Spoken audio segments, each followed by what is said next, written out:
I should have expected Harold Pemberton's call at 7 in the morning. In the 3 years since I'd married his son David, Harold had perfected the art of making me feel unwelcome in his carefully orchestrated family dynasty. Catherine, he began, using my full name despite knowing I preferred Kate.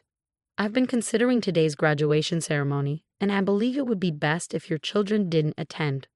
I paused while making breakfast for my twins, 8-year-old Marcus and 10-year-old Lily. They'd been excited about seeing their stepsister Sophia graduate for weeks. Could you clarify what you mean, Harold? Let's not pretend we don't understand the situation, he continued with his usual condescending authority. This graduation is significant for our family, and the photographs we create today will be preserved for generations. Your children, while unsure they're adequate, simply don't represent the image we want for posterity.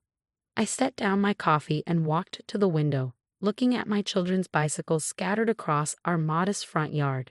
Harold's mansion was in exclusive Millfield Heights, where every detail was carefully curated for maximum social impact. I see, I said quietly, and David agrees with this decision. David understands the importance of family reputation. He's worked hard to build his position in this community, and we both agree today should focus entirely on celebrating Sophia's achievements. Your children would be distracting. The word hung in the air like a slap. Harold had never hidden his disdain for what he called my baggage from my first marriage. Of course, I said, surprising myself with my calm tone. I completely understand your position, Harold.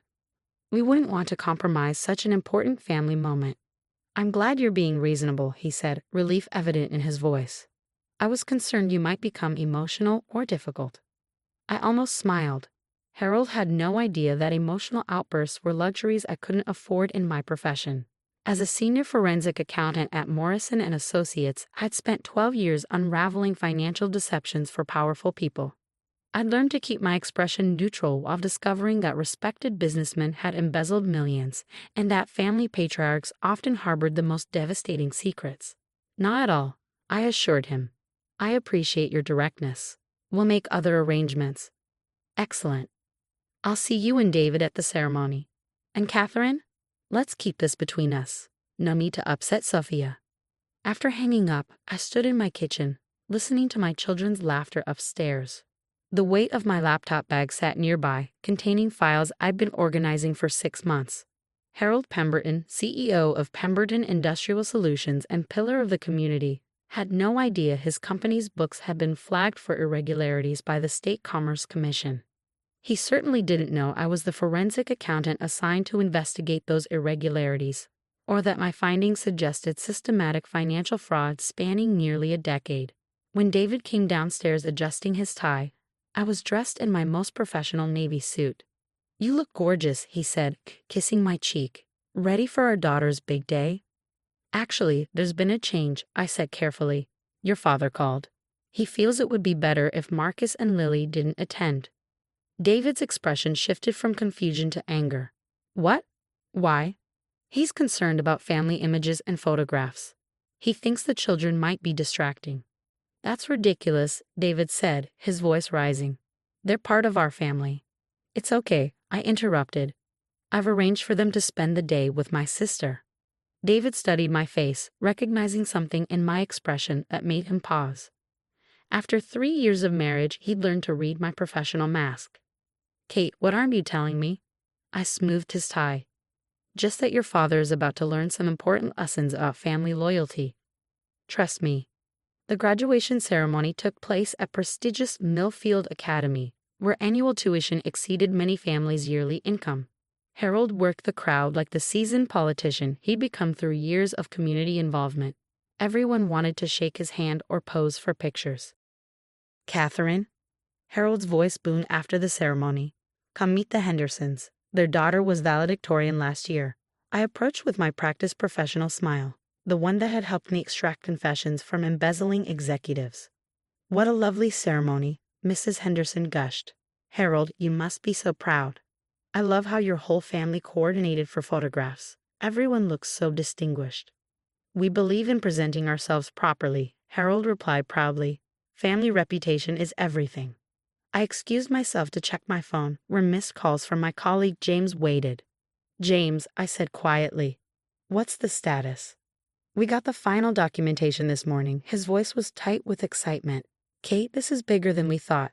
The pattern goes back 12 years, and we're talking nearly $2 million in diverted funds. I glanced at Harold posing for photographs with Sophia, David, and his wife Margaret, the perfect family portrait he'd orchestrated. Send everything to my secure email. I'll review it tonight. This goes public Monday morning. The state attorney wants a press conference. I'm aware. The graduation party at Harold's mansion was exactly what I'd expected, catered by the country club, attended by all the right families, choreographed to showcase the Pemberton social standing. Harold had hired a professional photographer to document every moment. I moved through the evening like an observer, cataloging expensive furnishings and imported wines that would soon be scrutinized by federal investigators. The irony wasn't lost on me. Harold's obsession with a perfect family image was funded by money stolen from his employees' pension funds. Mom? Sophia appeared beside me on the marble terrace. Why did Marcus and Lily come today? I was looking forward to celebrating with them. The question hit harder than expected. Sophia genuinely cared about my children, often babysitting them despite her grandfather's obvious disapproval. Your grandfather felt the day should focus entirely on you, I said carefully. He told them they couldn't come because they might be distracting. Something like that. Sophia's expression darkened. That's horrible. They're my family too. Before I could respond, Harold's voice cut through the evening air. Catherine, come settle a debate. I found Harold surrounded by his usual admirers, all holding crystal glasses of imported scotch. We were discussing traditional family values, Harold announced grandly. I was explaining how some people understand preserving family legacy, while others are concerned with modern sensibilities. The subtle dig was aimed at my bringing children from a previous marriage into his family. Family legacy is indeed important, I agreed, using the professional tone I employed when delivering devastating audit results. Though I found the most interesting family stories involve secrets people work hardest to hide. Harold's smile faltered slightly. Fortunately, our family has always been transparent about our values. Transparency is valuable, I said, pulling out my phone as it buzzed. In fact, transparency will be very important for your family over the next few days. What do you mean? Monday morning tends to bring interesting news, I replied casually. Speaking of which, I should mention I have work obligations that might affect our family schedule this weekend. Harold waved dismissively. Surely whatever accounting work you do can wait. Actually, this particular case can't wait, I said, watching his face. It involves a significant financial fraud investigation, the kind that makes headlines when it involves prominent local businessmen. The conversation quieted as Harold's expression shifted from dismissive to wary. Anyone we might know? He asked slowly. I'm not at liberty to discuss details, I replied, but it involves systematic embezzlement from employee pension funds, the kind that destroys families and reputations. Color drained from Harold's face so quickly that someone asked if he was feeling well. David, Harold called across the room, his voice tight with forced casualness. Join us. My husband approached with Sophia, both looking curious about the sudden tension. Catherine was telling us about her work, Harold said, eyes never leaving my face. Something about a fraud investigation. Kate's one of the best forensic accountants in the state, David said proudly. She's exposed major cases. How fascinating, Harold whispered. This current case, it's local. Very local, I confirmed. The subject will be quite surprised to learn how thoroughly their activities have been documented. Harold excused himself abruptly, probably to review financial records or contact his lawyer. 20 minutes later, he returned looking pale and shaken. He approached me away from the other guests. Catherine, we need to talk privately. Of course, I said pleasantly, though anything we discuss might be relevant to an ongoing investigation. He led me to his study, walls lined with awards celebrating his community service and business success. How long have you known? He asked without preamble. Known what, Harold? Don't play games. You know exactly what I'm talking about. I know Pemberton Industrial Solutions has been systematically diverting funds from employee pension accounts for 12 years, I said calmly. I know those funds maintained your lifestyle, funded political contributions, and paid expenses your legitimate income couldn't support. Harold sank into his leather chair, suddenly looking every one of his 68 years. I know the State Commerce Commission flagged your company 6 months ago, and I was assigned to investigate. I continued. I know you've stolen nearly $2 million from people who trusted you. You've been investigating me for 6 months. I've been investigating Pemberton Industrial Solutions. Discovering my father-in-law was the subject was professionally awkward. Why didn't you recuse yourself? Because the evidence was too clear and the harm too significant. Those pension funds represent hundreds of families' life savings. Harold buried his face in his hands. What happens now?